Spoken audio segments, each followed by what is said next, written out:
দর্শক স্বাগত জানাচ্ছি RICL TMX বার জনতন্ত্র গণতন্ত্রে আপনাদের সাথে আছি আমি হোসেন শাহাদাত। 5 আগস্ট স্বৈরাচার সরকারের পতনের পর শেখ হাসিনা পালিয়ে গেছেন, অর্থাৎ সাবেক প্রধানমন্ত্রী শেখ হাসিনা ভারতে পালিয়ে যান এবং সেই থেকে নানান ধরনের ষড়যন্ত্র চলছে ভারত থেকে দেশের অভ্যন্তরে এবং দেশের বাইরে। এই যে ষড়যন্ত্র, এই ষড়যন্ত্রের একটি বড় অংশ তার বক্তব্য নিয়ে নানান ধরনের সমালোচনা হচ্ছে। বিভিন্ন সময়ে আমরা দেখতে পাচ্ছি তার বিদ্বেষমূলক বিভিন্ন বক্তব্য, রাজনৈতিক বক্তব্য তিনি প্রচার করছেন ফোন আলাপ ফাঁসের মাধ্যমে এবং সেগুলো বিভিন্ন সংবাদ মাধ্যমে প্রচার হচ্ছে।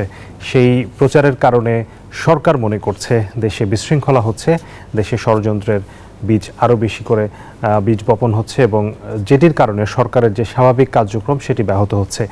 এই পরিস্থিতিতে আজ আন্তর্জাতিক অপরাধ ট্রাইব্যুনাল শেখ হাসিনার বিদ্বেষমূলক বক্তব্য প্রচারে নিষেধাজ্ঞা জারি করেছে, তবে তার রাজনৈতিক বক্তব্য প্রচারে কোনো ধরনের বাধা থাকবে না।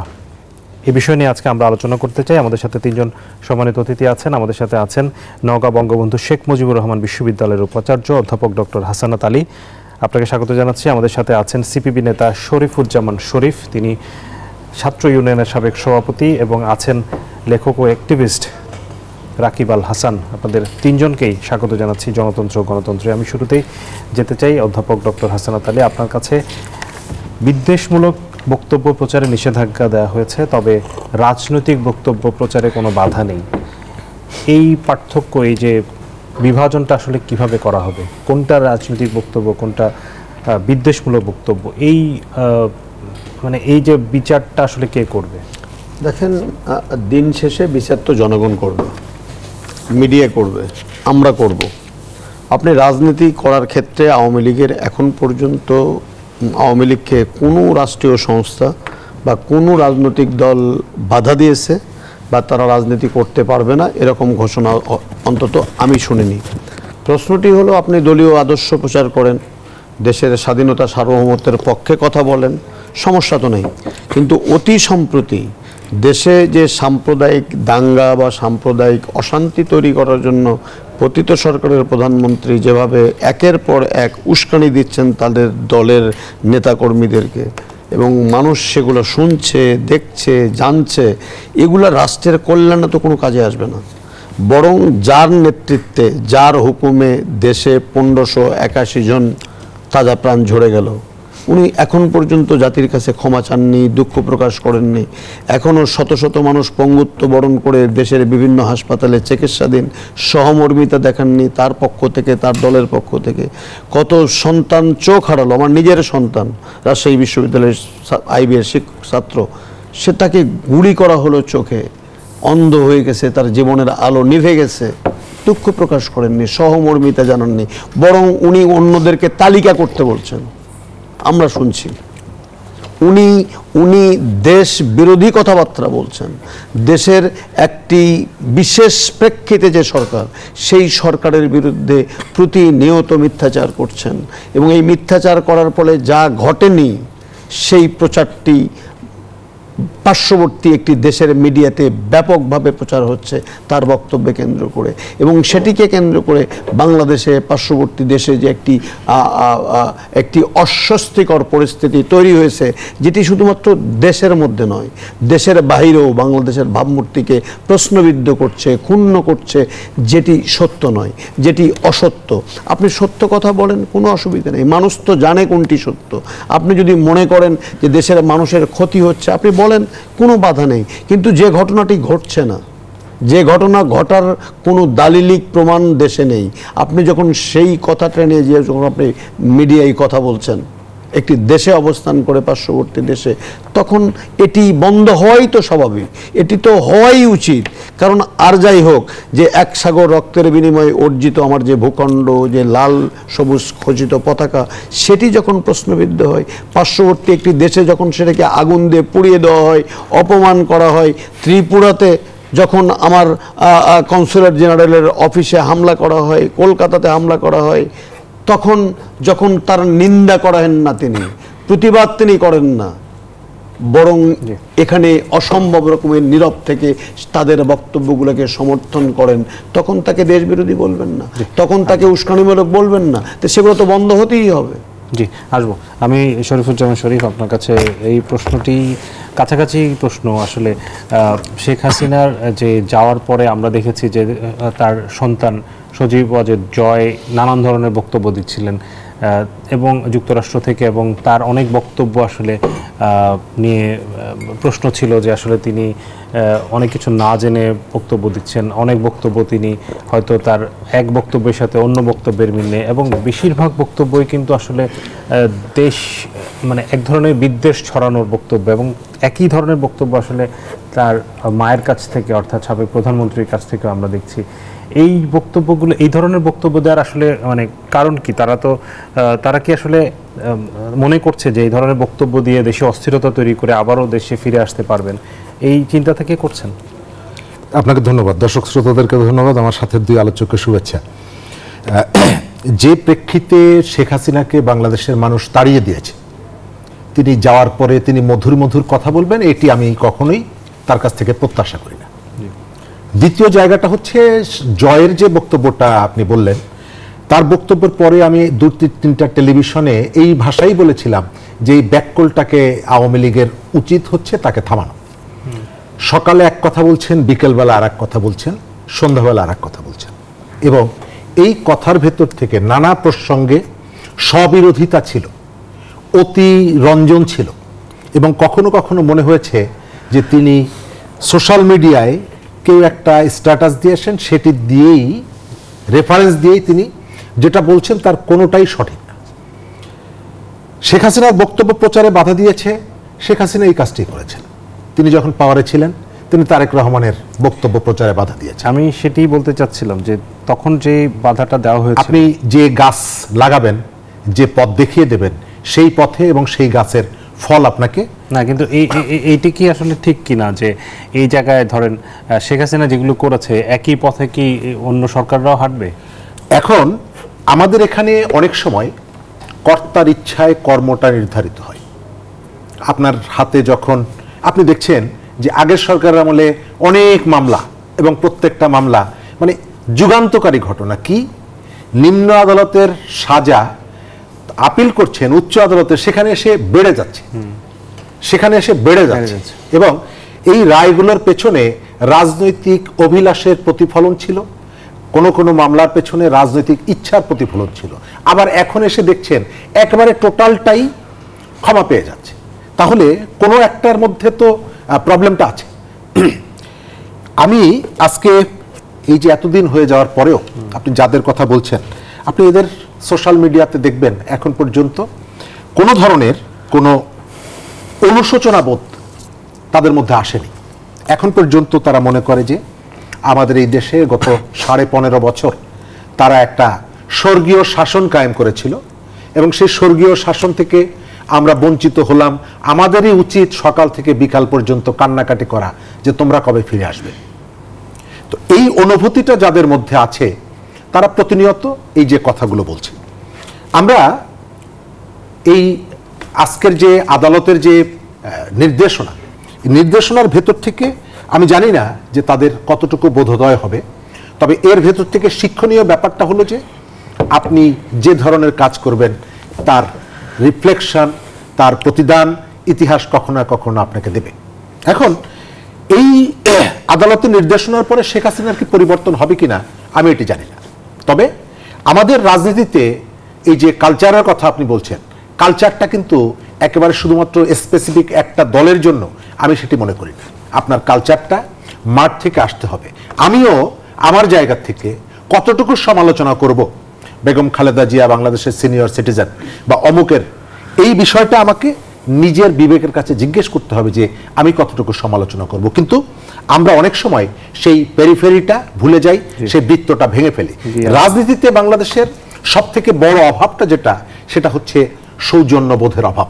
জি, আমরা একটু রাকিব আল হাসানের বক্তব্য শুনি। একেবারে তরুণ, আপনাদের আসলে ছাত্র জনতার আন্দোলনের মুখেই, মানে আমরা যদি বলি গত 15 বছর রাজনৈতিক দলগুলো যেটি করতে পারেনি সেটি আসলে আপনারা করে দেখিয়েছেন, এবং পুরো দেশ আপনাদেরকে সমর্থন করেছে, সেই জায়গাটিতে আপনাদের প্রধান শত্রু ছিল শেখ হাসিনা, এবং শেখ হাসিনা আপনাদেরকেও কিন্তু মানে ছাত্র হিসেবে, সন্তান হিসেবে সেই মানে যেভাবে করে কাছে টেনে নেওয়া দরকার ছিল সেটি করতে তিনি ব্যর্থ হয়েছেন। এই যে বলছিলেন শরীফ ভাই, যেটি যে আওয়ামী লীগের মধ্যে কোনো ধরনের অনুশোচনা নেই আওয়ামী লীগ এবং তাদের নেতাকর্মীদের মধ্যে, শেখ হাসিনার মধ্যেও কিন্তু আমরা সেটি দেখছি না। তার বক্তব্যে তিনি মনে করছেন তিনি যা করেছেন তাই সঠিক, এখন তার সাথে অন্যায় করা হয়েছে। এই যে বক্তব্য একজন নেতার কাছ থেকে আপনারা আসলে কেমন আশা করেন? এই ধরনের বক্তব্য বা তার এই ধরনের মানসিকতাটাকে আপনার একটু জানতে চাই, যে আপনি একজন তরুণ ছাত্র হিসেবে। আপনাকে অসংখ্য ধন্যবাদ। আমার সাথে দুজন বিজ্ঞ আলোচক, তাদেরকে শুভেচ্ছা জানাই, দর্শক শ্রোতাদেরকে শুভেচ্ছা জানাই। আজ 5ই ডিসেম্বর, পতিত ফ্যাসিস্ট শেখ হাসিনা পালিয়ে যাওয়ার 4 মাস, এবং এই শেখ হাসিনা পালিয়ে যাওয়ার 1 মাস, 2 মাস, 3 মাস, 4 মাস, 6 মাস, 100 দিন, 200 দিন, 300 দিন, 1000তম দিন, প্রত্যেকটা দিন আমরা সেলিব্রেট করতে চাই। আপনি যেটা বলছিলেন যে শেখ হাসিনার মধ্যে কোনো অনুশোচনার মধ্যে, আমার শরীফ ভাই বলছিলেন, আসলে শেখ হাসিনা কিংবা আওয়ামী লীগ তারা আসলে জন্মগতভাবে ফ্যাসিস্ট। আওয়ামী লীগ দলটি ক্ষমতা থাকাকালীনও ফ্যাসিস্ট, ক্ষমতার বাইরেও ফ্যাসিস্ট, এবং এই ফ্যাসিস্টের সূচনা শুধুমাত্র শেখ হাসিনার হাত দিয়ে আসেনি। এই ফ্যাসিস্টের সেই সূচনা আমরা শেখ মুজিবের হাতেও দেখেছি। আপনি যদি ইতিহাস পর্যালোচনা করেন তাহলে দেখবেন 1948 সালে আওয়ামী লীগ গঠনের পর আওয়ামী লীগের শুরুতেই হোসেন শহীদ সোহরাওয়ার্দী ছিলেন, মাওলানা ভাসানী ছিলেন, কিন্তু একটা সময় যখন মাওলানা ভাসানী কিংবা হোসেন শহীদ সোহরাওয়ার্দীরা তখন দল ত্যাগ করে তারা নিজস্ব দল গঠন করতে চেয়েছিলেন, তখন শেখ মুজিব তার গুন্ডা বাহিনী দিয়ে পাঠিয়ে তাদের সেই মিছিল, তাদের সমাবেশ পণ্ড করেছিল। এবং এই শেখ হাসিনা সরকার যখন বিরোধী দল ছিল তখনও তারা এরকম প্রোপাগান্ডা ছড়িয়ে কিংবা তারা দেশকে অস্থিতিশীল পরিবেশ করার জন্য কিংবা তাদের এই প্রভু ভারতকে সাথে নিয়ে তারা দেশকে অস্থিতিশীল করার সর্বোচ্চ চেষ্টা সবসময় চালিয়েছিল। এবং এই মুহূর্ত তারা ছাত্র জনতার আন্দোলনের মুখে পতিত হয়ে তারা যখন ক্ষমতাচ্যুত এবং দেশ ছেড়ে পালিয়েছে, সেখানে তারা বিদেশ বিভুয়ে বসেও একজন এক এক দেশে বসেও দেশের বিরুদ্ধে ষড়যন্ত্র লিপ্ত হচ্ছে। আপনি যদি ফ্যাসিস্টের ক্যারেক্টার পর্যালোচনা করেন তাহলে দেখতে পাবেন একটি ফ্যাসিস্ট সে তার মধ্যে কোনো অনুশোচনাবোধ থাকে না। ফ্যাসিস্টের অনেক ধরনের ক্রাইটেরিয়া থাকে, তার মধ্যে তার একটি বেসিক ক্রাইটেরিয়া হচ্ছে সে কখনো তার দোষ কখনো স্বীকার করবে না, তখন কোনো সময় আত্মতৃপ্তি সে ভোগে থাকবে, আত্মসন্তুষ্টিতে ভোগে থাকবে, তার মধ্যে কোনো ন্যূনতম অনুশোচনাবোধ থাকবে না, যেটি আমরা শেখ হাসিনার মধ্যে দেখতে পাচ্ছি। এবং শেখ হাসিনার মধ্যে থেকে আপনি বলছেন যে তার কাছ থেকে আমি কি প্রত্যাশা করব, সত্যি কথা বলতে আমি শেখ হাসিনা থেকে এটাই আমি প্রত্যাশা করি। একজন নেতার কাছ থেকে আপনি আসলে আমি শেখ হাসিনা থেকে এটাই প্রত্যাশা করি, কারণ শেখ হাসিনা একজন ভয়ঙ্কর সাইকোপ্যাথ, এবং সাইকোপ্যাথের কাছ থেকে এর চেয়ে বেশি কিছু আমরা আশা করি না। কিন্তু আপনি যে প্রশ্ন আনছেন সেটা হচ্ছে কি একজন নেতা হিসেবে, যেহেতু শেখ হাসিনা ক্ষমতায় নির্বাচনের মাধ্যমে হোক কিংবা নির্বাচন কারচুপির মাধ্যমে ক্ষমতায় ছিল এবং বাংলাদেশের প্রধানমন্ত্রী ছিল, এবং একটি ঐতিহ্যবাহী দল তারা নিজেদেরকে আখ্যায়িত করে, কিংবা আমি সেই আওয়ামী লীগকে বলতে চাই একটি ঐতিহ্যবাহী চোরের দল।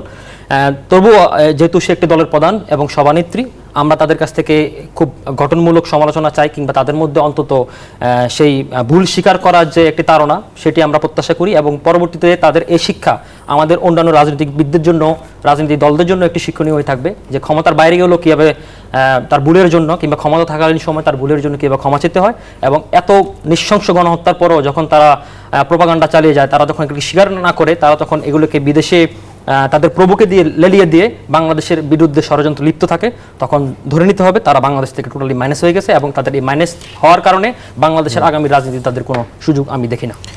স্যার, আমি আপনার কাছে আরেকবার আসতে চাই অধ্যাপক হাসনাত আলী, আপনি এই যে শেখ হাসিনা যে বক্তব্যগুলো দিচ্ছেন এবং যে ধরনের তার নেতাকর্মীদের যে ধরনের নির্দেশনা দিচ্ছেন, এবং এই যে ষড়যন্ত্র বা বিভিন্ন অস্থিরতা আমরা দেখতে পাচ্ছি, এটির পেছনে আসলে মানে ভারতের একটি বড় ধরনের ভূমিকা আছে বলে আমরা দেখতে পাচ্ছি, এবং সবাই বলছে এই যে ভারত যে বাংলাদেশকে নিয়ে যে ধরনের ভারত এখন পর্যন্ত বক্তব্য দিচ্ছে তাদের একেবারে রাজনৈতিক দল এবং তাদের স্টেট ডিপার্টমেন্ট থেকে, সেই জায়গাটাতে এইটার কি কারণ যে শেখ হাসিনা যদি ভারতে না থাকতো তাহলে ভারতের আচরণ এবং এখন ভারতে থাকার কারণে যে ধরনের আচরণ, মানে না থাকলে কি আচরণটা একটু ভিন্ন হতো? মানে তারা কি তখন মনে করতো না আর তো কোনো আশা নেই?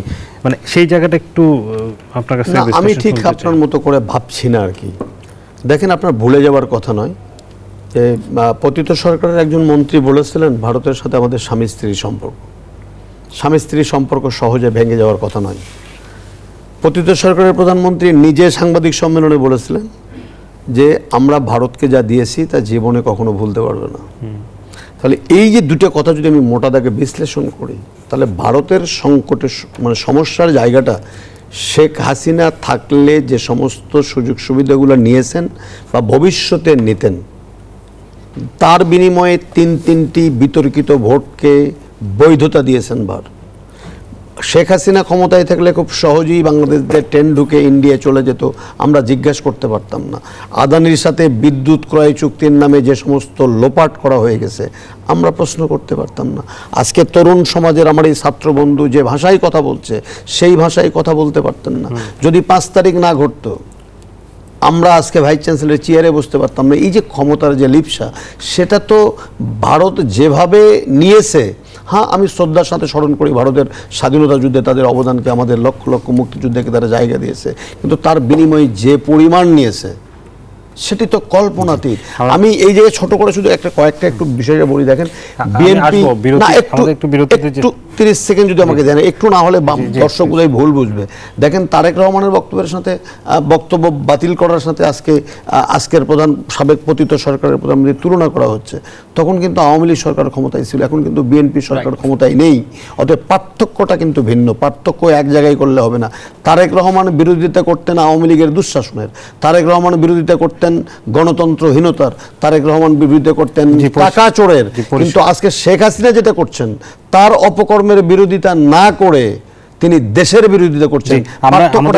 আমাদের বিরতির সময় আছে, এই 1 মিনিট করে আপনারা দুইজন এই প্রসঙ্গে একটু বলবেন যে ভারত এখন যে আচরণ করছে এবং ভারতের সাথে শেখ হাসিনার যে সম্পর্ক, সেই জায়গাটাতে একই প্রশ্ন আপনার কাছে। আমি মনে করি যে ভারত তার স্বার্থের প্রশ্নে শেখ হাসিনা তার দেশে আছেন কি আছেন না, এটি ভারতের কাছে গুরুত্বপূর্ণ না।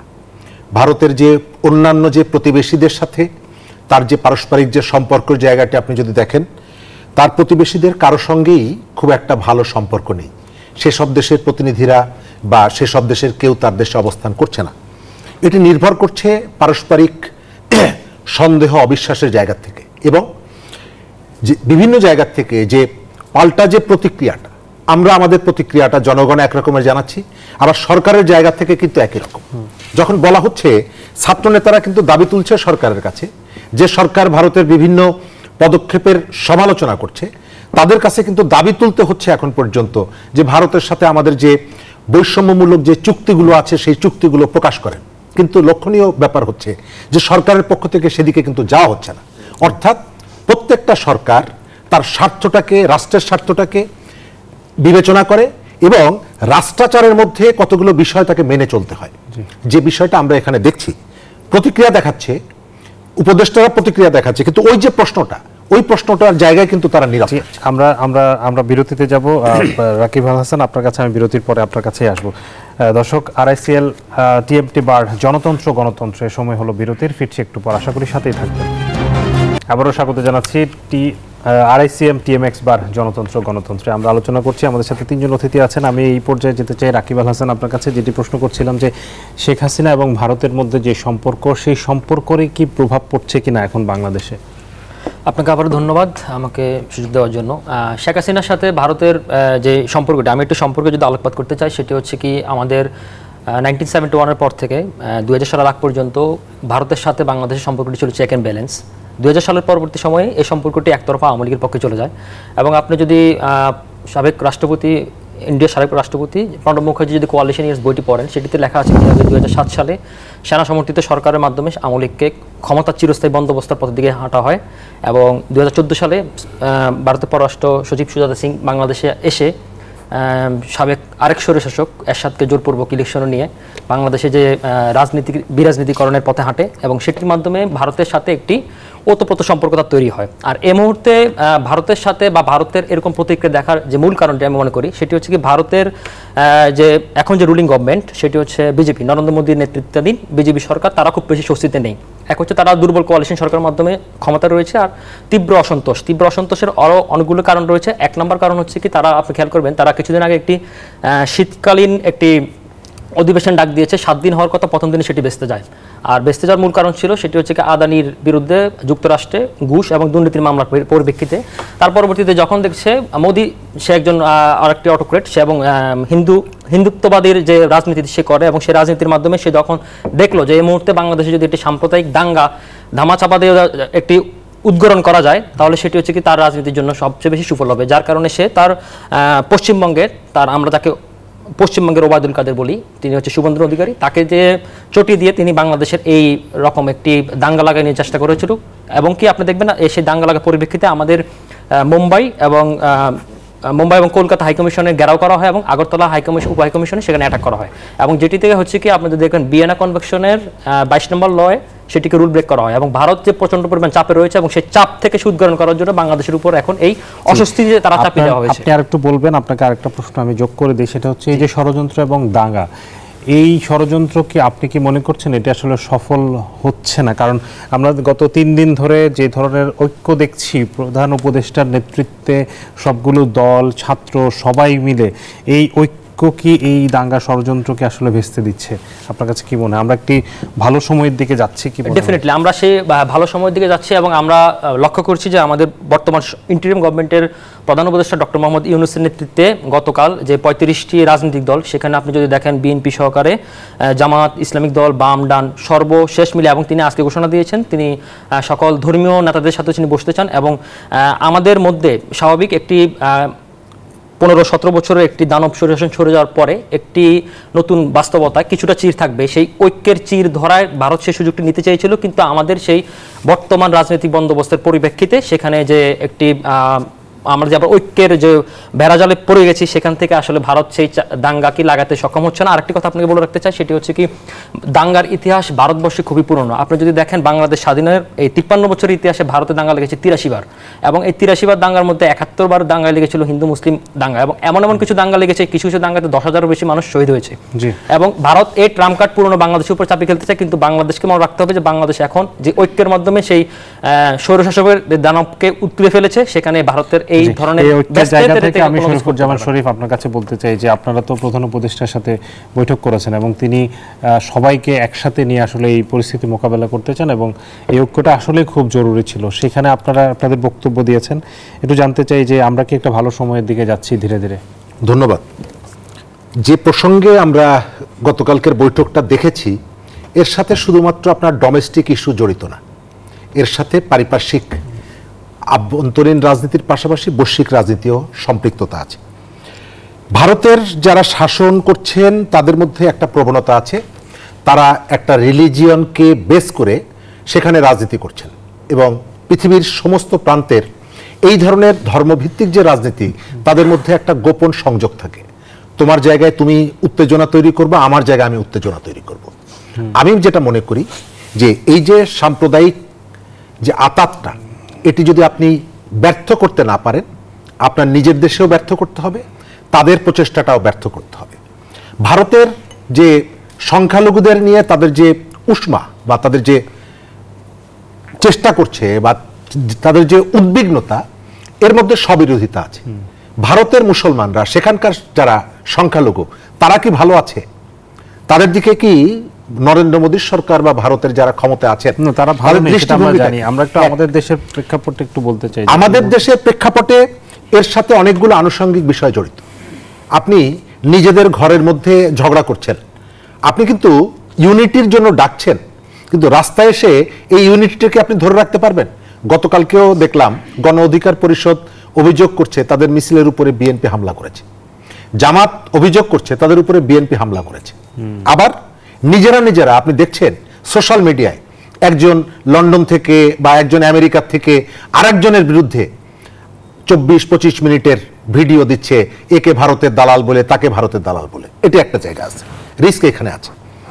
অন্যদিকে হচ্ছে যে আপনার ইন্টারনাল যে সমস্যাগুলো আছে, সেই সমস্যাগুলো যদি আপনি অ্যাড্রেস না করেন, এই ইউনিটি আপনি ধরে রাখতে পারবেন না। সাধারণ মানুষ যেটা চায়, সবসময় পলিটিশিয়ানরা যে ওটিকে ক্যারি করে, বিষয়টা এরকমের না। সাধারণ মানুষ সবাই রাজনীতি করে তাও না। আপনি এখানে আজকে খাদ্যপণ্যের যে মূল্যস্ফীতি 14.5%, এটি ক্রমশ বাড়ছে। গত পরশুদিন মুন্সিগঞ্জে একজন নারীকে হত্যা করা হয়েছে 5 তারিখে ওয়ারিতে লুণ্ঠিত অস্ত্র দিয়ে। এই যে চ্যালেঞ্জগুলো আপনার আছে, এই চ্যালেঞ্জগুলো যদি আপনার ওন করেন, এটি যদি কন্টিনিউ করেন, তাহলে এই যে নেতায় যে ঐক্যটা, এই ঐক্যটা আপনি ধরে থাকবে না। জি, অধ্যাপক ডক্টর হাসানাত আলী, এই ঐক্য ধরে রাখার জন্য আসলে কি করা দরকার? দেখেন, এই অন্তর্বর্তীকালীন সরকার একটি বিশেষ পরিস্থিতির প্রেক্ষিতে কিন্তু ক্ষমতায়। তাদের যদি আপনি নির্বাচিত সরকারের যে ম্যান্ডেট, সেই ম্যান্ডেটটা কিন্তু নাই, বরং জনসমর্থনের একটি প্রচণ্ড ম্যান্ডেট তাদের উপরে আছে। কি ম্যান্ডেটটা? যে এই গত পতিত সরকার গত 18টি বৎসরের সমস্ত প্রতিষ্ঠানগুলোকে ধ্বংস করেছে, নির্বাচনী ব্যবস্থা ধ্বংস করেছে, শিক্ষা প্রতিষ্ঠানগুলোকে একদলীয় ক্যান্টনমেন্টে পরিণত করেছে, ব্যাংকগুলোকে লুট করে নিয়ে গেছে। আজকে সরকারকে ব্যাংক থেকে টাকা ছাপিয়ে সরবরাহ করতে হচ্ছে। এরকম অবস্থায় মূল্যস্ফীতি হওয়া স্বাভাবিক, সেটাই হচ্ছে, মানুষের দুর্ভোগ হচ্ছে। এই দুর্ভোগ থেকে পরিত্রাণ দেওয়ার জন্য অন্তর্বর্তীকালীন সরকারের কাছে আমি আহ্বান জানাবো, ওনারা চলছেন, কিন্তু মানুষ আসলে বোধহয় জানতে চায় যে ওনারা কি কি করতে চান, কত দিনের মধ্যে করতে চান। কারণ মূল টার্গেটটা তো সংস্কার করে একটি নির্বাচনী সংস্কারের মধ্য দিয়ে জনগণের সরকারকে ক্ষমতা হস্তান্তর করা। তো সেটি করতে কতদিন সময় নিতে চান? রাজনৈতিক দল পর্যন্ত এখন পর্যন্ত প্রশংসার দাবি রাখে যে তারা সরকারকে যৌক্তিক সময় দিতে চায় একটি সংস্কারের মধ্য দিয়ে, একটি যে নির্বাচনী ব্যবস্থা না থাকার কারণে যে 18 বৎসরের যে জঞ্জাল তৈরি হলো। আপনি বোধহয় কথার মধ্যে বলছিলেন যে রাজনৈতিক দল পারেনি, ছাত্ররা পেরেছে। আমি আপনার সাথে সম্পূর্ণ দ্বিমত পোষণ করছি। যদি রাজনৈতিক দলের নেতারা যদি তাদের আত্মত্যাগ না থাকতো, তাদের যদি হাজার হাজার মানুষের বিরুদ্ধে মামলা মোকদ্দমা না থাকতো, তারা যদি জুলুম নির্যাতন, আমি একটু শেষ করে দিই, যদি শিকার না হতো, মাঠ যদি উত্তপ্ত না থাকতো, শুধুমাত্র 1 মাস 1.5 মাসের আন্দোলনে ছাত্রদের মধ্য দিয়ে বিপ্লব সাধিত হবে, এটি বোধহয় সঠিক নয়। বরং মাঠ উত্তপ্ত ছিল, কিন্তু সেই উত্তপ্ত মাঠে আমার এই তরুণ সন্তানরা ম্যাচলাইটটা ছিল, জ্বালানি ছিল, তারা কাঠিটা সময় মতো লাগিয়ে দিতে পেরেছিল, এবং এটিই কিন্তু ছাত্রদের সফলতার জায়গা। আমি শুধু বলতে চাই, অন্তর্বর্তীকালীন সরকার একটি যৌক্তিক সময়ের মধ্যে নির্বাচনের ব্যবস্থা করবে, যে নির্বাচনের মধ্য দিয়ে ছাত্রদের যে মেধাবীদের বাংলাদেশ, বৈষম্যমুক্ত বাংলাদেশ, তারুণ্যের বাংলাদেশ, সেই বাংলাদেশ নির্মাণ করতে হবে নির্বাচিত সরকারের মধ্য দিয়ে। সেই ব্যবস্থা আপনার কাছে আসবো। আবারও বিরতির সময় হচ্ছে। দর্শক, RICL TMX বার জনতন্ত্র গণতন্ত্রে আরও একটি বিরতির সময় হচ্ছে, ফিরছি একটু পর। RICL TMX বার জনতন্ত্র গণতন্ত্রে আরও একবার স্বাগত জানাচ্ছি। আমরা আলোচনার একেবারে শেষ দিকে আছি। আমি ডক্টর হাসানাত আলী আপনার কাছে ছোট করে জানতে চাইবো যে আসলে এই মুহূর্তে জাতীয় ঐক্যের যে ডাক দেওয়া হয়েছে সেটিকে কার্যকর করা এবং সামনের দিনে একটি গ্রহণযোগ্য নির্বাচনের দিকে যাওয়া, শান্তিপূর্ণ এবং ভারতের সাথে এবং প্রতিবেশী দেশের সাথে সম্পর্ক উন্নয়ন সবকিছু মিলে আসলে একটি শান্তিপূর্ণ জায়গায় দেশকে নিয়ে যাওয়ার জন্য কি করণীয়? ধন্যবাদ আপনাকে। দেখেন, চমৎকার একটি প্রশ্ন। আমাদের ঐক্য দরকার, সেটি হলো দেশের ব্যাপারে ঐক্য, দেশের স্বাধীনতার ব্যাপারে, সার্বভৌমত্বের ব্যাপারে, পতাকার বিষয়ে কোনো আপোষ কারোর সাথে নেই। যে এটি আমার ভূখণ্ড, এই ভূখণ্ড অর্জন করেছে আমরা রক্তের বিনিময়ে।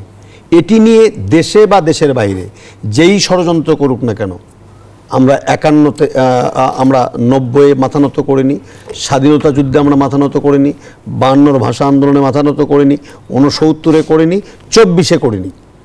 আমি মনে করি যে গতকালকে প্রধান উপদেষ্টার নেতৃত্বে যে ঐক্য সমাবেশ হয়েছে, এটিও এক ধরনের বড় সাইন তাদের জন্য যারা আমার দেশের ভূখণ্ড নিয়ে ষড়যন্ত্র করতে চায়, আমার দেশের মানচিত্রকে আগুন দিয়ে পুড়িয়ে দিতে চায়, আমার পতাকাকে পুড়িয়ে দিয়ে অপমান করতে চায়।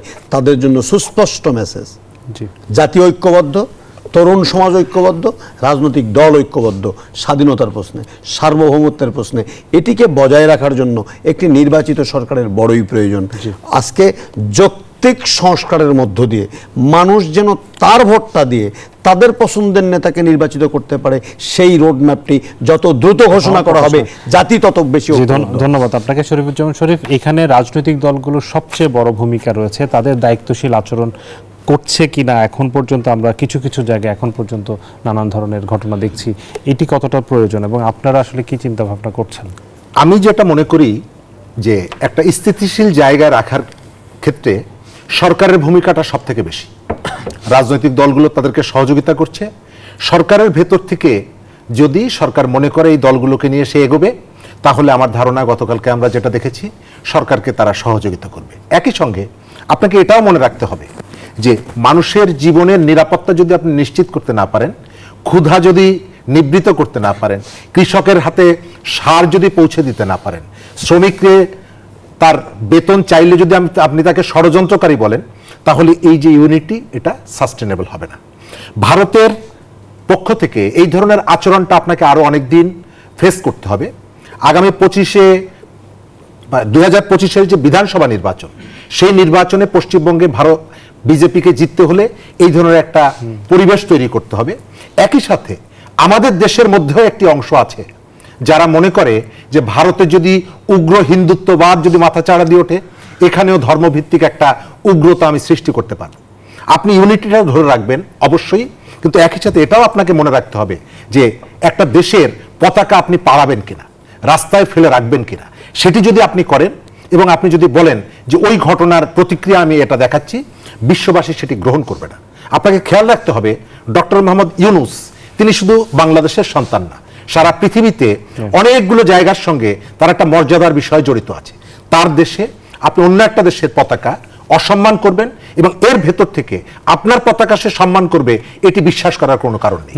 ভারতের যে মানে অন্যায় যে কাজগুলো আপনাকে জবাব দিতে হবে একেবারে কড়া ভাষায়, চোখে চোখ রেখে।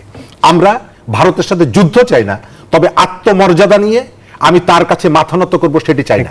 আমি তাকে মনে করে দিতে চাই বারবার যে তোমার দেশে, আমি সংখ্যালঘু বাদ দিলাম, জাতপাতের নামে ভারতের যে বিভাজন, তুমি আগে সেই বিভাজনটা দূর করে এসে আমার এখানে তুমি এই যে মানে তাদের আসলে নিজেদেরই আসলে আগে জানার প্রয়োজন। রাকিবুল হাসান, আপনার কাছে এই প্রসঙ্গে জানতে চাই, ছাত্রদের কাছ থেকে নানান ধরনের বক্তব্য আমরা দেখছি, ভারত বিদ্বেষী বক্তব্য, এবং ছাত্রদের সাথে রাজনৈতিক দলগুলোর একটি দূরত্ব দেখছি। ঐক্যের ক্ষেত্রে তাদের একসাথে কাজ করার কতটা জরুরি? আপনাকে আবারও ধন্যবাদ আমাকে সুযোগ দেওয়ার জন্য। আপনি দেখুন, ঐক্য ছাড়া আসলে কোনো কিছুই সম্ভব না। ঐক্যে যদি ফাটল ধরে তাহলে এই ধরনের ষড়যন্ত্রগুলো, তখন এই যে ষড়যন্ত্রগুলো মাথাচাড়া দিয়ে উঠবে। সেক্ষেত্রে আমাদের জন্য সবচেয়ে যে বেশি জরুরি সেটা হচ্ছে কি রাজনৈতিক দলগুলো দায়িত্বশীল আচরণ। আমি গত 4 মাসে আমি যদি বিএনপির রাজনীতির কথা বলি, তাহলে তারা ছাত্রদেরও দায়িত্বশীল আচরণ, আমি সে প্রসঙ্গে আসছি। বিগত 17 বছরে বিএনপি যে ধরনের রাজনীতি করেছে, আমার কাছে মনে হচ্ছে গত 4 মাসে তারা তার চেয়ে বেশি ম্যাচিউর রাজনীতি করেছে, এবং এখন পর্যন্ত তারা এই সরকারকে সর্বোচ্চ সহযোগিতা করে যাচ্ছে। এবং ছাত্রদের ব্যাপারটা হচ্ছে কি, ছাত্রদের এটা আরেক প্রসঙ্গে চলে যায়, আমি একটু ছোট করে বলতে চাই। সেটা হচ্ছে কি, ছাত্রদের মধ্যে থেকেও শুরু থেকেও ছাত্রদের মধ্যে থেকে যে ধরনের অনেক ধরনের বঞ্চনার কথা শোনা যাচ্ছে, অনেক ধরনের স্বেচ্ছাচারীদের কথা শোনা যাচ্ছে, এবং তাদের মধ্যে বৈষম্য বিরোধী আন্দোলন কিংবা লিয়াজো কমিটি, নাগরিক কমিটি ছাড়া বাকিদেরকে প্রাধান্য না দেওয়ার অভিযোগ আসছে। তো সেই নিজেদের মধ্যে থেকে এগুলো সমঝোতা করে এবং তারা এই সরকারকে সর্বোচ্চ সহযোগিতা করে একটি নির্বাচনমুখী পরিবেশ করা উচিত। এবং আমাদের মাথা রাখতে হবে যে সংস্কার একটি চলমান প্রক্রিয়া, এবং সংস্কারের মধ্যে থেকে রেখে কোনো নির্বাচন আটকে রাখার কোনো মানে নেই।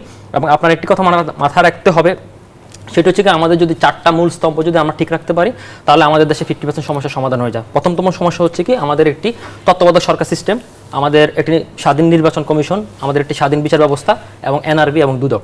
এই 4-5টি সিস্টেম যদি ঠিক রাখতে পারেন, বাংলাদেশে 50% সমস্যা অলরেডি সলভ হয়ে যাবে। তো আমি সে প্রসঙ্গে আসছি না, আমি ভারতের শেষ প্রসঙ্গে ভারতের কথা আসছি। ভারত হচ্ছে কি সাউথ এশিয়ান যে ভূরাজনীতিগত বিষয়, সেখানে ভারত আটারলি ফেল করেছে।